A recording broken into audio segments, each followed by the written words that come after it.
कल्पवास को समय भी कहते हैं, नियति भी कहते हैं। युधिष्ठिर जी ने महाभारत काल में कई जगह पर समय भी कहा, नियति भी कहा। इसी का एक नाम है कल्प। कल्पवास के कई उदाहरण महापुरुषों के मुखारविंद से सुनने को मिला है। एक ऐसा चक्र, एक ऐसा समय जिसमें रहने से पुनर्जन्म के चक्र से आप बच जाएंगे, इस बात का उल्लेख मत्स्य पुराण में भी आया है।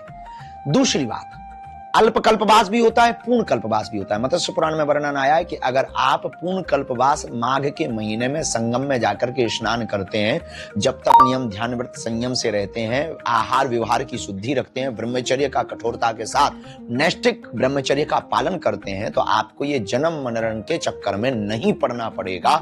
इस पुनर्जन्म की यात्रा में आपको नहीं पड़ना पड़ेगा।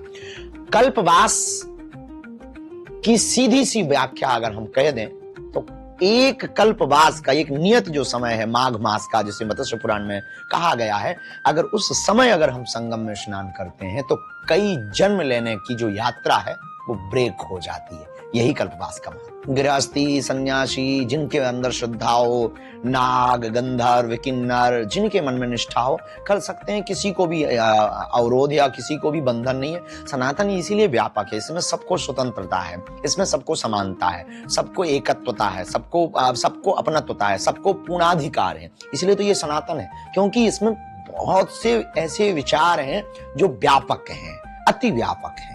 इसलिए सबको करने का अधिकार है। जिनके मन में निष्ठा जगे, जो पुनर्जन्म मरण के चक्कर से बचना चाहते हो, वो आ सकते हैं। और जिन्हें बार बार वही घिसी पिटी बातें, जन्म लिया, बड़े भय, बीए किए, मर गए, नहीं ये करना हो तो वो ना करें।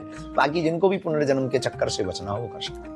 जो जन्मे सो निश्चय नासा, जो नासे सो पुनः प्रकाशा। आदि जगत गुरु शंकराचार्य ने भी कहा, पुनरपि जन्मम पुनरपि मरणम पुनरपि जननी जठरे शयनम। तो अगर पुनर्जन्म के मरण चक्कर से आपको बचना है तो आपको कल्पवास